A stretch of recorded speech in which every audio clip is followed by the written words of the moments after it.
What up, YouTube? Felipe here, back with the Wheel Portfolio, and it's a bad day to be a covered call seller in this environment. Of course, Trump did some funny again. Pre-market, we're up 5% on the Wheel Portfolio. Crazy action. Market open, we had a slight dip, but we actually got really close to 76 bucks on Robinhood. And let's go to Robinhood here real quick. I'll show you guys how that looks.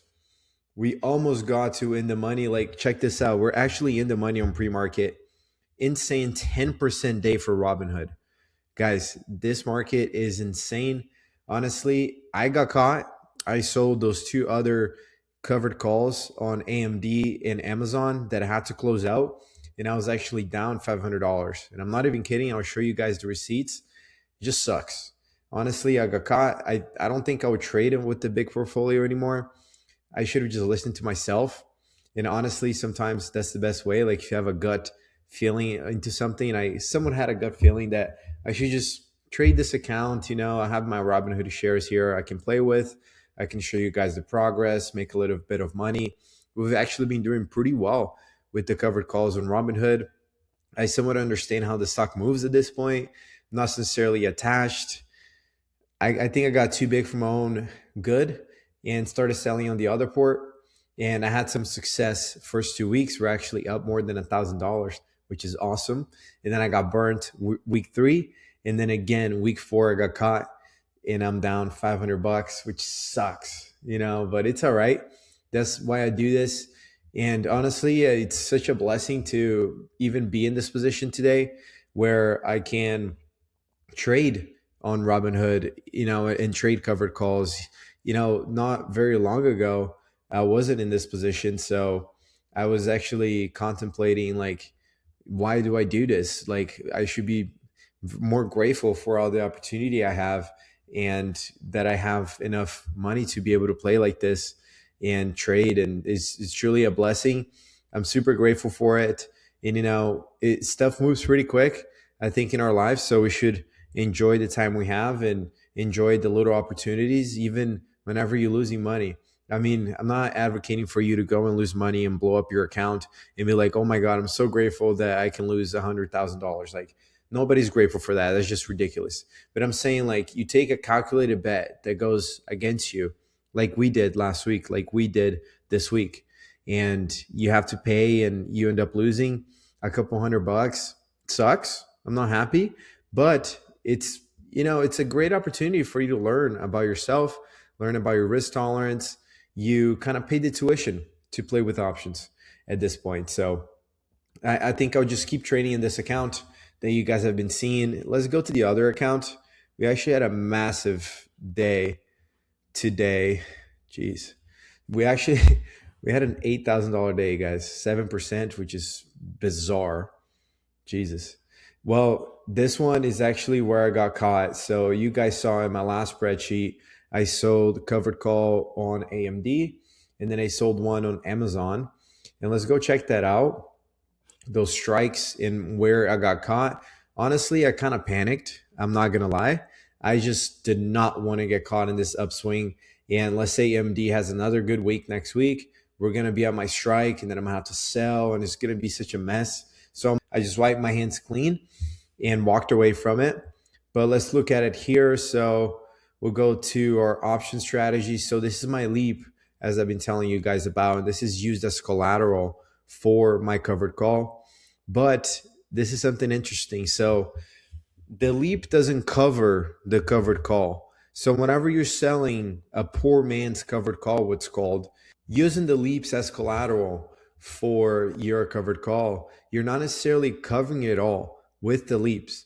So if we do some quick math, my contract here is worth 16.3, and I sold a contract with a strike for, let's go down, 237.5. So you can see the delta.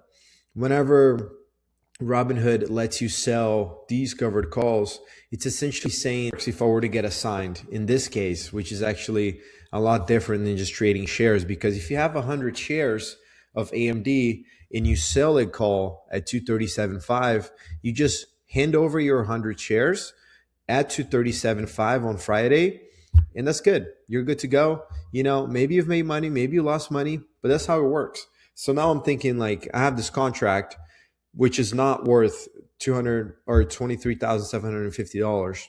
How am I going to come up with the funds to assign or fulfill this contract? So essentially how it works is basically where you're selling naked. So that's something that I didn't know on the poor man's covered call. And this is new to me, I'll be honest. But it's essentially where at the time of expiry, if I have to sell 100 shares at 237.5, Robinhood is going to the open market, buying 100 shares of AMD at whatever price it is. Maybe it's trading at 250, and then they buy it at 250 and they sell at 237. So you're actually down a ton of cash. You're actually down like $2,000 if that were to happen.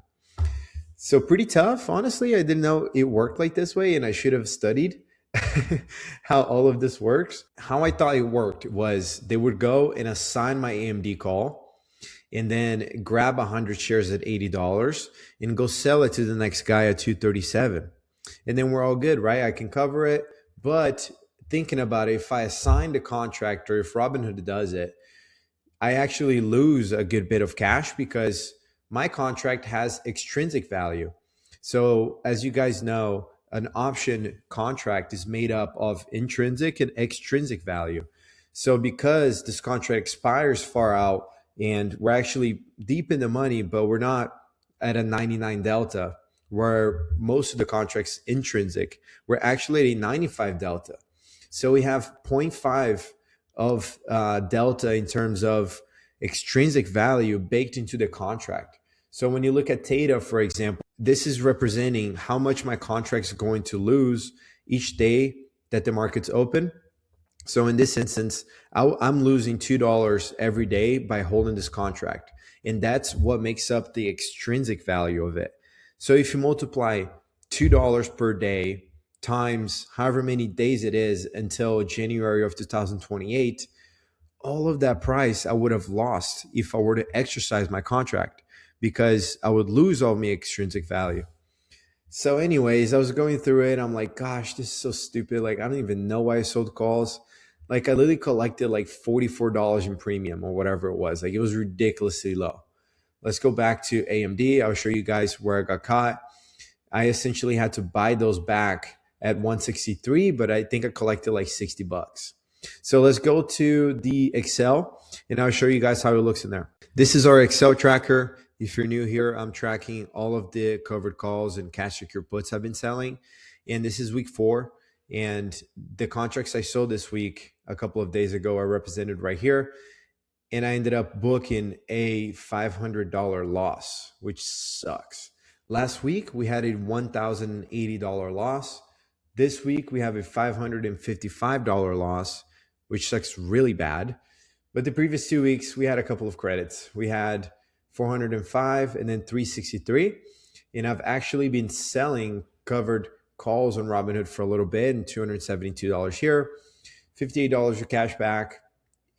Overall, I'm down $597 since I started tracking, counting all of the premium I've earned. So an expensive mistake. Nevertheless, nobody likes to lose $600, but I ended up selling these 2 contracts and they moved against me. And honestly, I panicked this morning and I just did not want to do anything else with these contracts. I was kind of burnt out.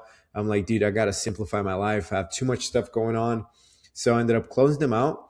And I'm only going to trade covered calls from now on the Robinhood underline. Just an update, this is not necessarily for everybody. It takes a lot of time. I thought that trading with this much capital would be easier, but it's probably harder because you have to manage your shorts, you have to manage your longs with a lot more intention. Like, as you can see here, we're trading with Meta, Google, AMD. Like, just here, you have like $100,000 worth of capital that you're trading with. So it's kind of gnarly. Like, the swings are massive. And honestly, I'm not sure if it makes sense to even trade with this much capital and get this return. So if we add all of this up, like in terms of strikes, we're talking 6 with 3 with 2. That's like 90 grand. That's almost 100 grand worth of capital for us to collect 250. If that, 280 bucks, that's nothing. Why am I putting 100 grand worth of shit for 280 bucks? Like, I get the whole point, right? With covered calls and cash secure puts, it's like you're collecting premium whenever the market's going sideways. Well, the market's not going sideways anymore. Trump is going insane and he's fucking saying all this stuff on Twitter. So, anyways, I'm gonna keep it simple, and I'm only trading on Robinhood underline the Robinhood underline from now on, and I will share with you guys my findings. But it's been a pretty brutal 2 weeks, but nevertheless, I'm still extremely grateful to be able to do this. It's more than anything a learning opportunity for me, and thought I would share this with you guys. And if you're still here, thank you for being here. I appreciate every one of you. And don't forget to subscribe and leave a like. And I'll talk to you guys soon.